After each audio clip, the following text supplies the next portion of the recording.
Bugünkü konumuz ekonomik suçlar kavramı, türleri ve liderlendirme aşamaları, ceza hukuku normalarının yorumlanmasının önemi. Evet, bugünkü dersimizin planı, birinci ekonomik suçların kavramı. Demek plan birinci sorumuz ekonomik suçların kavramı, önemi ve nitelendirilme aşamaları. İkinci soru, bu tür suçlar için sorumluluğu tanımlayan ceza hukuku normlarının yorumlanması kavramı, suçların sınıflandırılmasında yorumlamanın önemi. Dersi başlamadan önce sizlere ana literatürler göstermeyi lazım buldum. İşte 9 adamada ana literatürler var. Söylediğimiz gibi Özbekistan Cumhuriyeti Ceza Kanunu'nun 3. bölüm ekonomik alandaki suçlar. Bugünkü konumuz başkalarının malını çalmak, yani başkalarının malını yalama ile ilgili olan suçlar. İşte bunlar 164 ve 169 arasında maddeler oluyor. Hepsini bir aramamız lazım. Ve birinci soru ekonomik suçların kavramı ve önemi ve nitelendirme aşamaları. İkinci sorumuz, bu tür suçlar için sorumluluğu tanımlayan ceza hukuku normların yorumlamasının kavramı, suçların sınıflandırılmasında yorumlamaların önemi oluyor. Buna biz prezentasyon yaptığımız için prezentasyonuna bakalım. Evet, şimdi bunlar nasıl sınıflandırılıyor, nitelendiriliyor, onlara bakalım. Ekonomik suçların sınıflandırılması iki aşamada gerçekleştirilir. Prezentasyonda görüldüğü gibi ilk aşamada fiilin hangi hukuk alanına girdiği ve suçun özellikleri belirlenir. İkinci aşamada suçun türü belirlenir ve ceza kanunun özel bölümüne aktarılır. Bazen de genel bölümüne atıfta bulunur. Sonra ekonomik suçların nitelendirilmesi de iki aşamada oluyor. Birincisi bu resmi, yani yasal. İkincisi bu gayri resmi, doktrinsel oluyor. Sonra biz sınıflandırmayı daha da iyi anlamanız için ekonomik suçların doğru sınıflandırılması, suça ilişkin verilen tek yasal değerlendirmelerdir. Bu değerlendirme devlet tarafından bu tür suçlara uygulanan diğer eklemeleri dışlayan özel, eksiksiz ve benzersiz bir yasal değerlendirmeleridir. Ekonomik suçların yanlış sınıflandırması da olabilir hayatta. Bunlara misal olarak söz konusu toplumsal açıdan tehlikeli eylemi kapsamayan bir ceza hukuku normunun uygulanmasıdır.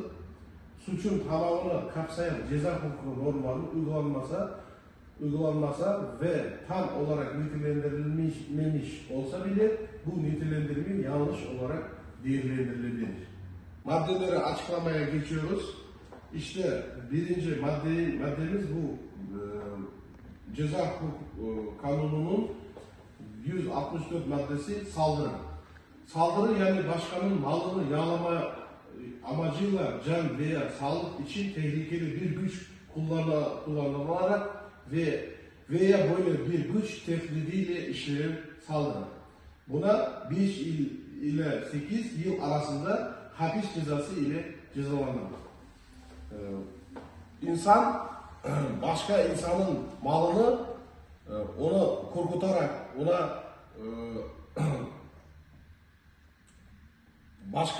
onu hayatına tehlike göstererek alsa, evet, öyle ceza demek ki 5-8 yıl arasında hapis cezası ile yapılır. Saldırını biz yine haydutluk diye kullanabiliriz ama saldırının ikinci sınıflandırmasıyla işte böyle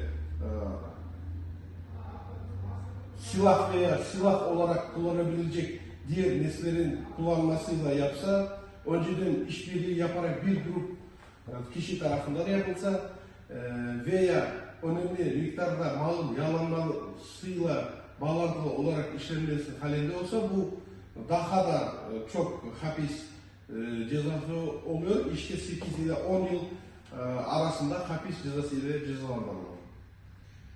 Bundan da tehlikeli olarak tehlikeli bir mükerrer suçlu veya bu kanunun 242 maddesinde öngörülen bir suçu daha önce işlemiş bir kişi tarafından tekrar yapılsa, büyük miktarda yapılsa, bir konuta, depoya veya diğer bir mekana yasa dışı girişle yapılsa, ağır bedensel zarar verme ile yapılsa, ona demek 10 yıl ile 15 yıl arasında hapis cezası ile cezalandırılır. Bundan da çok yıl hapis yılını vermesi için lazım olan şeyler bu çok büyük miktarda yapılsa, özellikle tehlikeli bir mükerrer suçlu tarafından yapılsa, organize bir grup tarafından veya onların çıkarları doğrultusunda işlenmesi halinde yapılsa demek bizde 15 yıl ile 20 yıl arasında hapis cezası ile cezalandırılır. İşte bu türdeki suçların ikinci türü bu ceza kanununun 165 maddesinde olan şantaj suç türü.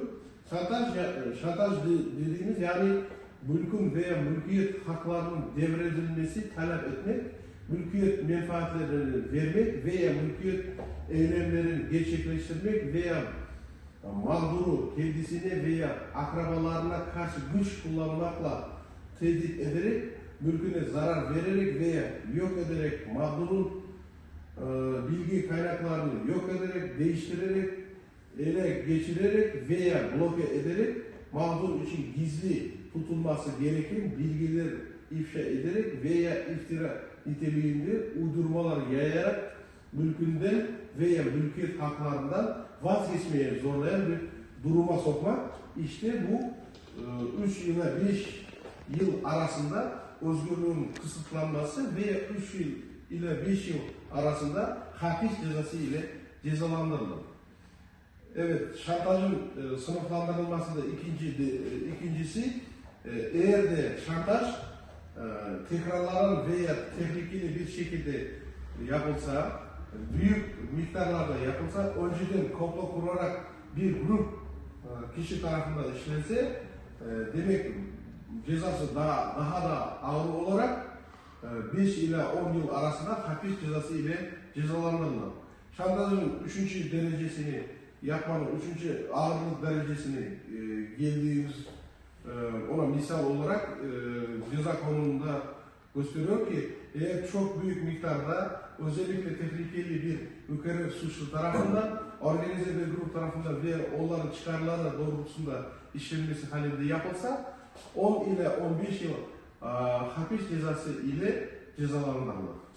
Evet ve bu bölümün en son maddesi 169, bu hırsızlığa ait maddedir. Hırsızlık yani bu başkanın malının gizlice çalınması.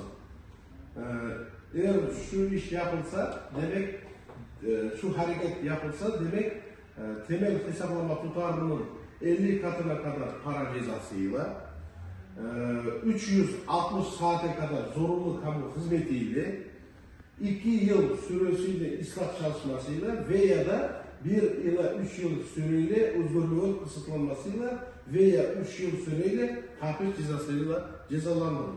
İkinci bölümde hırsızlık eğer de mağdurun giysisi, çantası veya el bagajındaki diğer eşyasına ilişkin olsa, önemli miktarda yapılsa, önceden anlaşma yoluyla bir grup kişi tarafından veya da bir konuta, depoya veya diğer tesirleri yasa dışı giriş yoluyla yapılsa demek bunun eğer de başka da zorlu taraflar olursa demek bunun cezası temel hesaplama tutarının katına kadar para cezasıyla veya 2 ila 3 yıl süresiyle ispat çalışmasıyla veya 3 yıl ila 5 yıl süresiyle özgürlüğü kısıtlanmasıyla veya da 3 yıl ila 5 yıl süresiyle hapis cezasıyla cezalandırılır. Evet, bu üçüncü bölümüne gelsek, eğer hırsızlık tekrarlayan veya tehlikeli bir şekilde tekrarlayan suçlu tarafından yapılsa, önceki ikinci bölümü demek bilgi sistemi yaşanırsa, izinsiz erişim veya kullanım yoluyla yapılsa, büyük miktarda yapılsa, petrol boru hatlarında, doğalgaz boru hatlarında, petrol ve doğalgaz ürün bölümü hatlarında işlenmesi halinde yapılsa, 5 ila 8 yıl hapis cezasıyla cezalandırılır. Ve en sonunda en ağır olduğu hırsızlık çok büyük miktarda, özellikle tehlikeli bir mükerrer suçlu tarafından veya da organize bir grup tarafından veya onların çıkarları doğrusunda işlenmesi durumunda yapılsa 8 ila 15 yıl arasında hapis cezasıyla cezalandırılır. Bugünkü konumuzu nasıl anladığınızı bilmek için size hepinize test veriyorum. Bunu halletmeye size 5 dakika.